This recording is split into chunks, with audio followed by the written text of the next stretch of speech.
जय जय श्री राम। आप सभी का जीवन मंगलमय हो। आप सभी महान भावों का वंदन, अभिनंदन एवं स्वागत है। आप सभी महान भावों को अपने जीवन की सफलता के लिए, पूर्ण कामना की पूर्ति के लिए इस वीडियो को जरूर देखना चाहिए। देख करके अधिक से अधिक subscribe, like, share, follow, comment करके इस वीडियो को प्रोत्साहित करें और लोगों को सचेत जागृत करने के लिए अधिक से अधिक शेयर करें, जिससे आप सभी पुण्य के भागी बने, परमात्मा के प्रकृति के सहभागी बने। आज के समय में किसी देश की बात नहीं, किसी प्रदेश की बात नहीं, किसी व्यक्ति की बात नहीं, पूरे विश्व में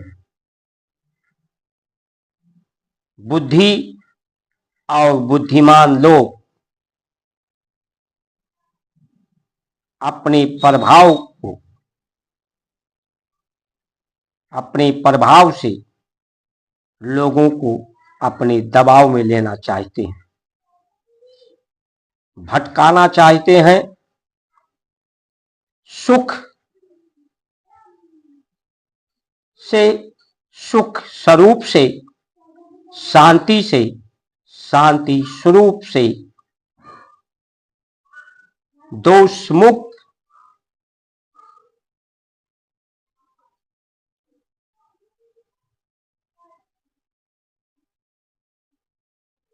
उस सच्चित आनंद से,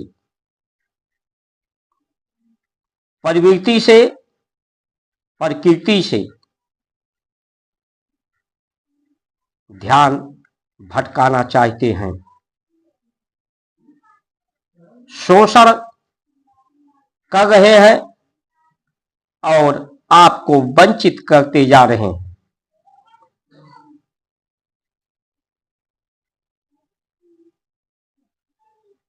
इसलिए ज्यादा सजग होने की आवश्यकता है।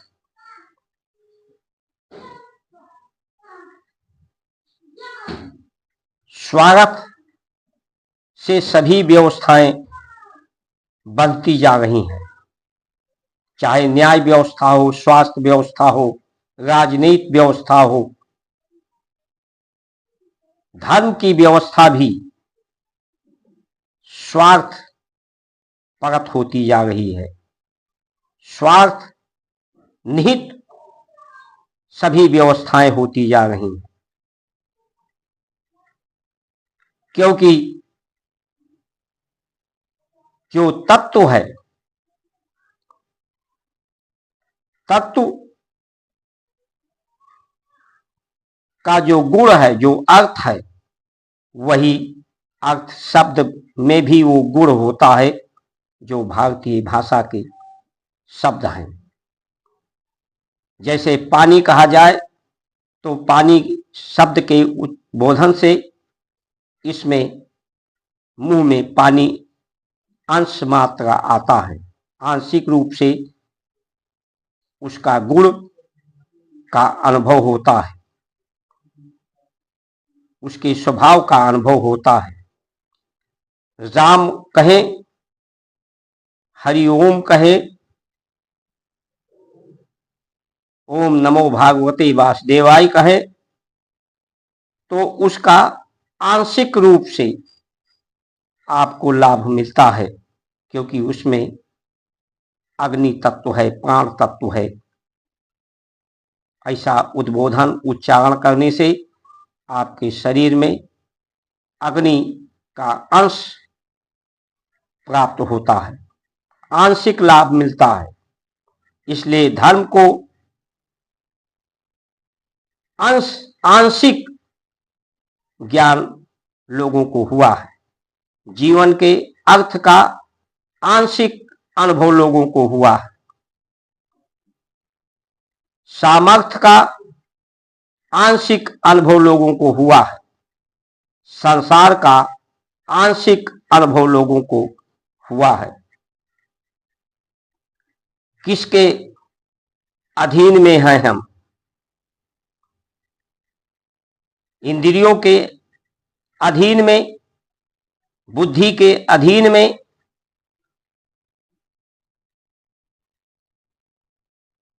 तत्वों के अधीन में, उससे अधीन होकर लोग पराजय हो चुके हैं। जो पराजित लोग हैं वही देश परदेश विश्व की व्यवस्था देख रहे हैं।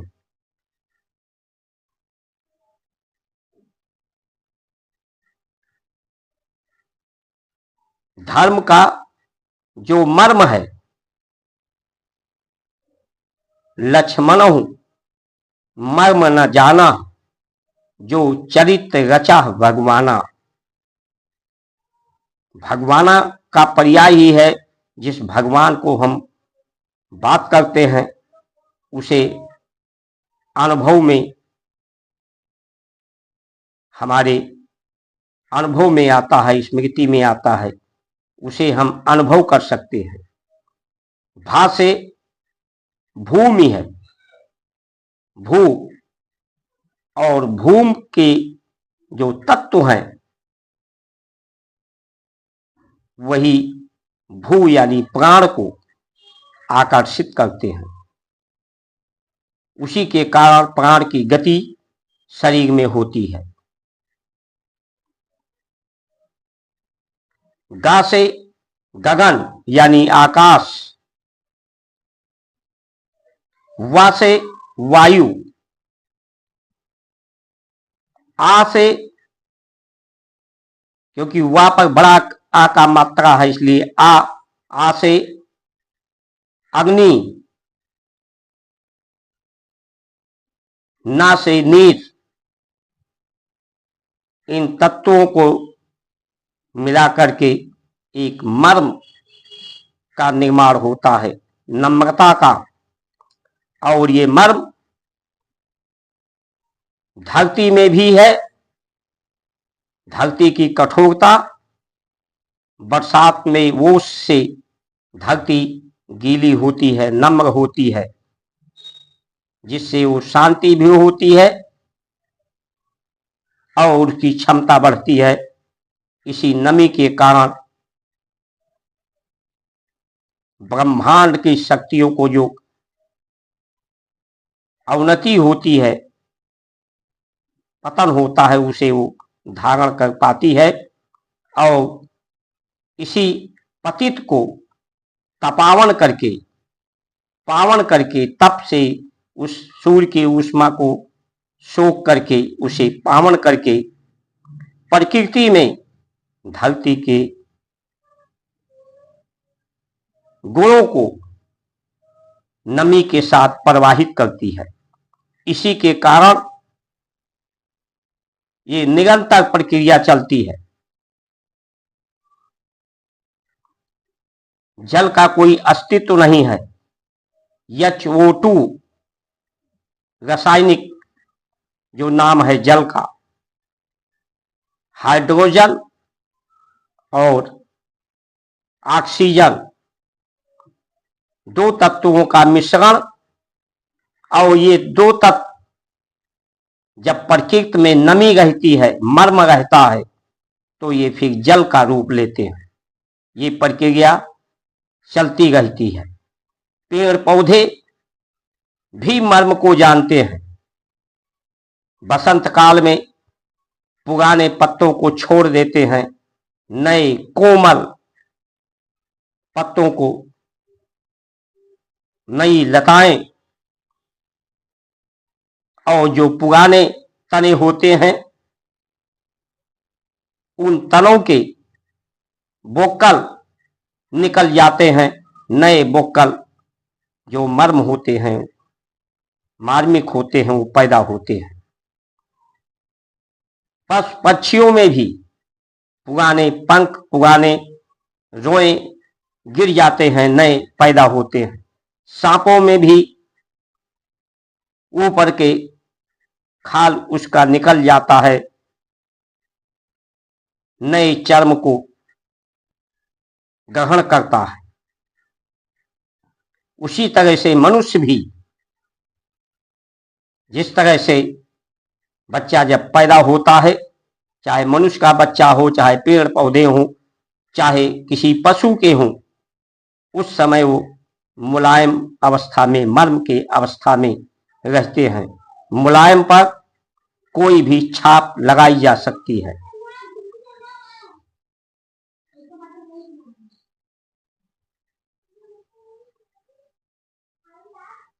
वो ऊर्जा को शोषित कर लेता है। त्वचा के माध्यम से, रोम छिद्रों के माध्यम से शरीर पर पुरुष के बाल होते हैं, यही पुरुषार्थ होते हैं। जो रोम छिद्रों के माध्यम से ये जो शरीर में बाल होते हैं, वो उस शक्ति को, उस सामर्थ्य को अपने तरफ आकर्षित कर लेते हैं। लेकिन जब जीन्स जैसे आज की आधुनिक वस्त्र लोग पहनते हैं तो शरीर पर बाल ही नहीं रहते, शरीर को ढके रहते हैं। इसलिए हमारी जो वेशभूषा, लाल कपड़ा, पीला वस्त्र, सफेद वस्त्र, ये सूर्य के लाल सफेद शक्ति को अपने में, सजातीय तत्व को आकर्षित करके शोषित करते हैं, ताकि श्वसन से क्रिया से, जो श्वसन क्रिया होती है वो आयु का शोषण करती है, शक्ति का शोषण करती है। जब ठोस आहार, दूषित आहार लेता है मनुष्य, तो ये प्राण की क्रिया, श्वसन क्रिया की गति तेज हो जाती है, जिससे मनुष्य का शोषण होता है। इसीलिए ऋषियों ने हमारे श्वसन से न्यून सात्विक आहार, परमात्मा ने बुद्धि दिया है, इंद्रियां दी है, चित्त मन दिया है, शरीर दिया है, संसार दिया है, इस व्यवस्था की जिम्मेदारी दी है। इसमें सुधार ला करके इसे कल्याणकारी बनाने के लिए, इसे सत्य से जोड़ने के लिए, इसे सुंदर स्थिति में रखने के लिए, इसके मर्म को जागृत रखने के लिए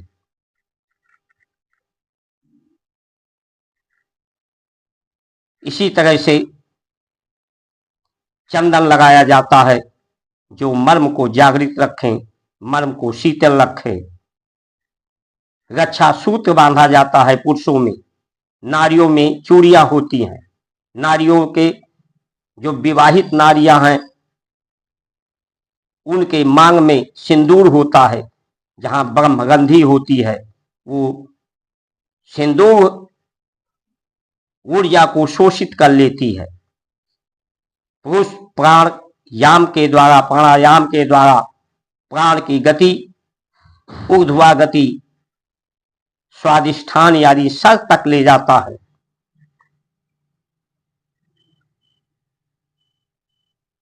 नारी के अंगों को बांधा जाता है, नाक में पहनाया जाता है, कान में पहनाया जाता है, हाथ में पहनाया जाता है, गले में पहनाया जाता है, कमर में पहनाया जाता है, पैर में पहनाया जाता है। इसके पीछे एक विज्ञान है जो इस नारी तत्व है, बुद्धि तत्व, जिसका अवलोकन करती है, जिसे बुद्धि ग्रहण करती है। इन तत्वों का उस पर नियंत्रण करने के लिए जो अपने बुद्धि, अपने इंद्रियों पर जयी हो जाता है, वो संसार में कभी पराजय नहीं होता। ये सामर्थ्यवान होता है तो उसमें दोष नहीं रहता। दोष का निवारण करके ही सामर्थ्यवान और शक्तिवान बनाने की परंपरा है, पुनरावृत्ति करने की परंपरा है। जो आदि से है वही पुनरावृत्ति प्रकृति करती है, वही धरती करती है। वही ऋषियों ने हमारे पुनरावृत्ति की बात कही है कि नया कुछ हो नहीं सकता। नया कुछ करने की अनुभव जब भी किया जाता है तो ये अनुभव हमेशा दुखदाई ही होते हैं। अनुभव से, पुराने अनुभव पर पुनरावृत्ति में ही लौटना पड़ता है। बुद्धि पुनरावृत्ति को नहीं मानती, संस्कार संस्कृति को नहीं मानती। ये भ्रम और भटकाती है, ध्यान को सुख से भटकाती है, सुख स्वरूप से भटकाती है, आनंद स्वरूप से भटकाती है, शांत स्वरूप से भटकाती है, निर्मलता स्वच्छता से भटकाती है। इसलिए इस पर जय करके ही सुख को प्राप्त किया जा सकता है, शांति को प्राप्त किया जा सकता है, स्वस्थ रहा जा सकता है, संतुष्ट रहा जा सकता है, पुष्ट रहा जा सकता है।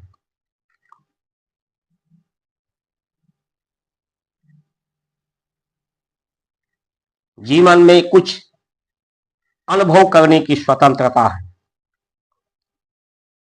शरीर, इंद्रियां प्रकृति के अधीन है। कानून व्यवस्था इन बुद्धिमानों के अधीन, इनके प्रभाव में, इनके बनाए हुए नियमों के अधीन लोग हैं। इसलिए स्वाधीन, हम स्वाधीनता को स्वीकार करें। ऋषियों ने कहा स्वयं भू, स्वयं के भू यानी प्राण, जिसके जो शक्ति का स्रोत है, शक्ति का कारण है,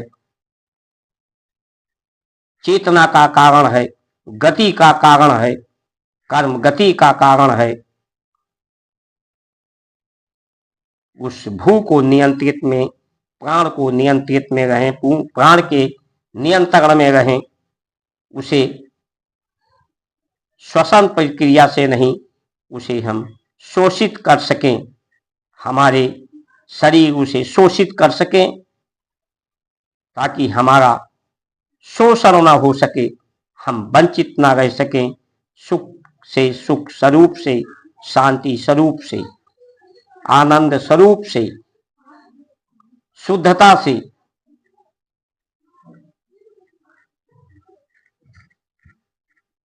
जब ऐसी प्रक्रियाएं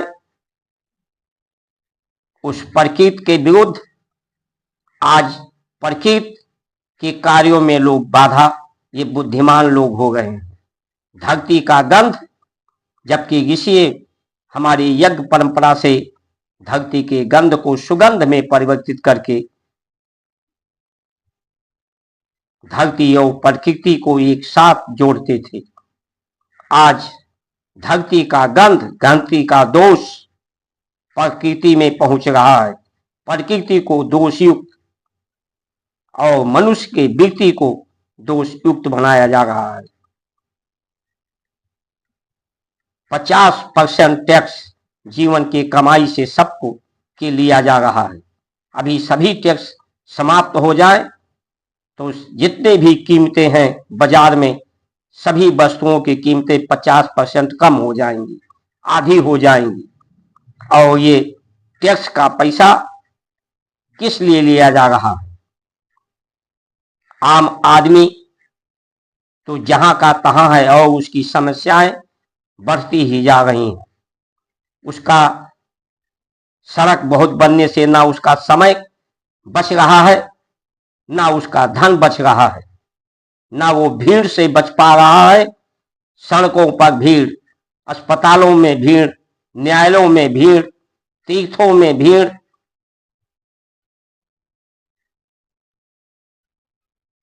बेरोजगारी को लेकर भीड़। तो ये जो धर्म की बात करने वाले हैं या सही व्यवस्था देने वाले हैं, उनसे प्रश्न पूछिए कि आपकी व्यवस्था से क्या लाभ हो रहा है।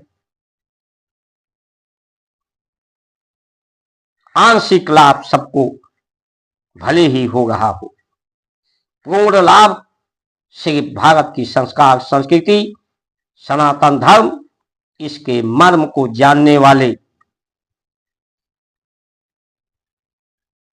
मर्म को जागृत रखने वाले, सुरक्षित रखने वाले, यही मर्म शरीर में सुख का कारण है, आनंद का कारण है, प्रसन्नता का कारण है, क्रोध का कारण है, काम का कारण है, रोग का कारण है, शोक का कारण है।